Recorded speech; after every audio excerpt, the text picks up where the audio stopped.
So I've been working on the second edition of Mum's book, and I've got a few more days before it's pretty much done.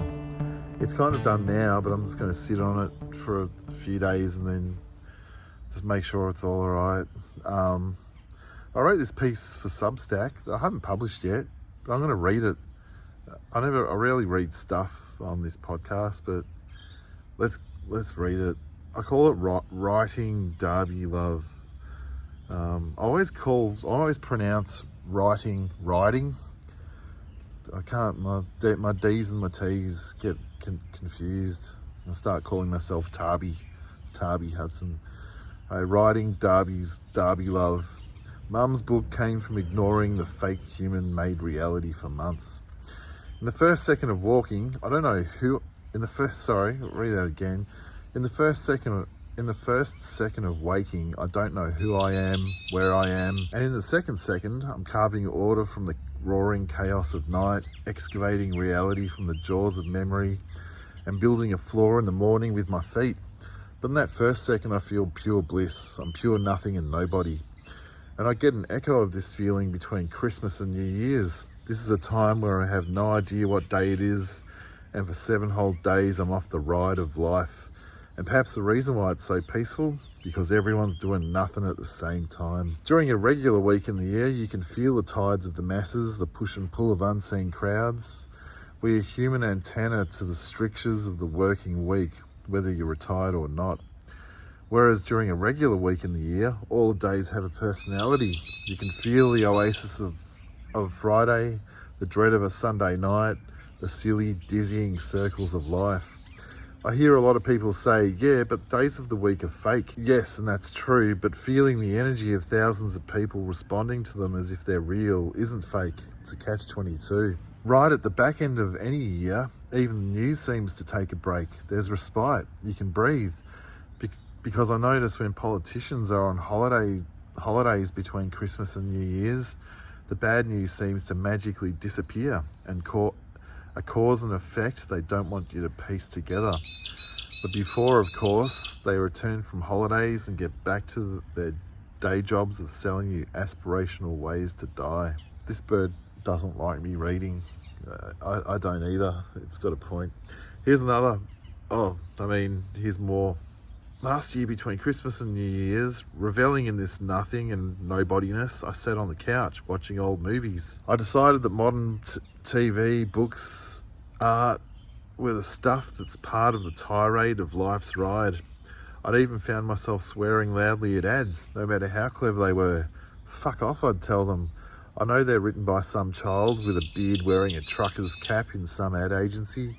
I was swearing at ads because they reminded me of the part of me that was dead or dying inside. I had enough. Actually, that's true. Yeah. Ads. Yeah, I've been swearing at them. I've been swearing at them. They suck. So black and white movies, it was something from another time, another place, outside the suffocation of cultural norms and the forever changing fast fashions of morality. And it was here I wondered if I could bottle the energy and spirit of this between the betweens of life, this respite found at the back end of the year.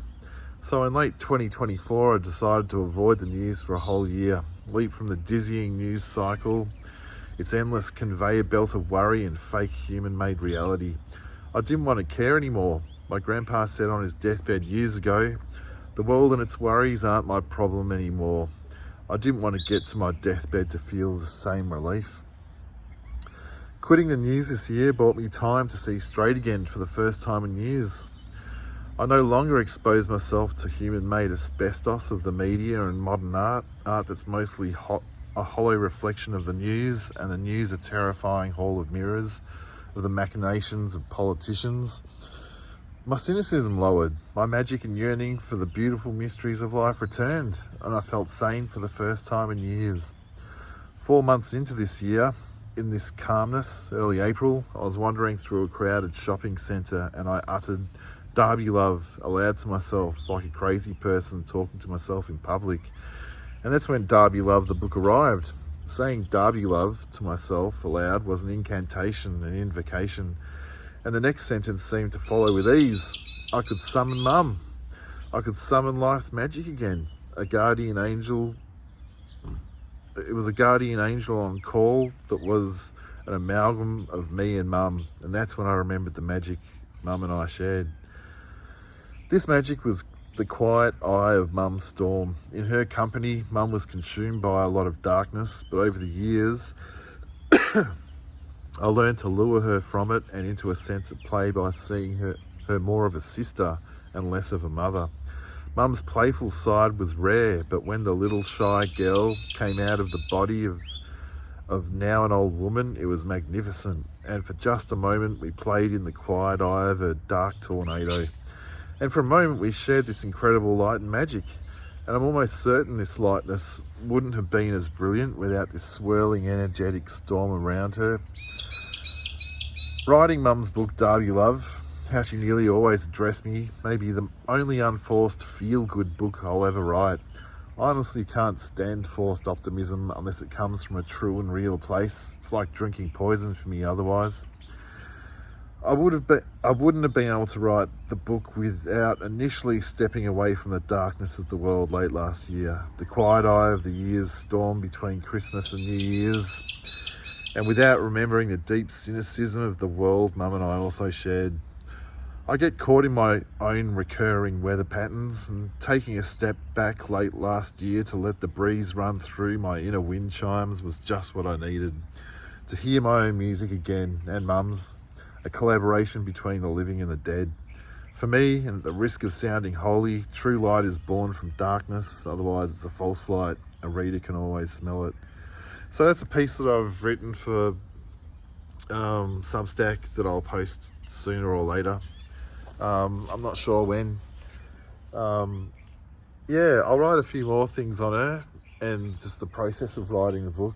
I don't know if it's helpful. It's been kind of helpful for me, because I'm also looking for almost a new direction to go in after writing Mum's book and finishing off the edits for my other book, You're Gonna Be Okay, because you're fucked no matter what, second edition of it. But it's been funny because I've changed Mum to Mom in the book because it's going to be a US release, published in the US. And part of me 10 years ago, I would have been ashamed of myself, thinking, oh, you're going to Americanize it. And now I'm absolutely not. Like, I almost hate Australian culture. I hate what we've become. Maybe we were always like this. I just grew up and I just was able to see it. But I always feel like the US are about 20 years to even 50 years ahead culturally of Australia. And I remember Bukowski said something like, he was a writer from in the 60s to the early 90s in LA. He said something like, Europe was 100 years ahead of the US, and his books sold really well in Europe and less so in the US. And it's funny how the audience in the US now get me more than the audience in Australia. Australia. I said it like that. But yeah, I kind of, I always felt like, yeah, Australia publishes certain stories by certain people. The establishment do, the elite establishment publish certain stories by certain people. And yeah, of course I was going to be overlooked for a long time. I did get some things in here and there, but yeah, America gets me, the US get me, the audience in the US understand what I'm going on about. So yeah, I find that funny. Yeah, Bukowski said the US did not get him back in the 60s, 70s, 80s. And it was Europe who got him, and they were 100 years ahead. But I kind of feel like now, in a weird parallel, I'm in Australia, Australia doesn't get me, but the US get me, and I kind of feel like the US are about 20, 30 years ahead of Australia. Can't really put years on it, but that kind of feels about right. We're very conservative. We're a very conservative country, Australia, in terms of thinking. There's so much propaganda all the time that probably 30 years ago I wouldn't have seen it as propaganda or a means to means of mind control, but now I just see it's everywhere in the way shops word signs and the way certain things are done. It's kind of crazy. But yeah, so I'm looking forward to traveling to the US later this year. That'll be really trippy. My stats on my Shopify say that West Coast and East Coast are where to go. West Coast is probably slightly more than East Coast. New York with the most amount of people in a small area.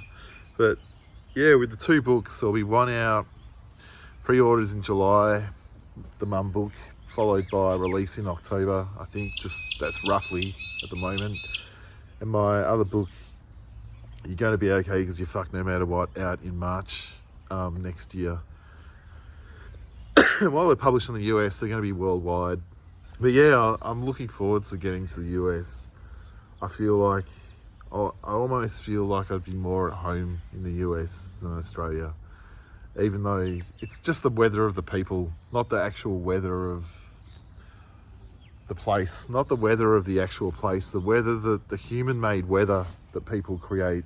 I understand that human-made weather in the US, I think, better than I do Australia. And maybe I'm only saying that because the US get me more. But yeah, not to say that I'm not going to tour Australia as well. I'll do that as well down in Queensland and New South Wales, and probably Melbourne as well, which is where I'm from.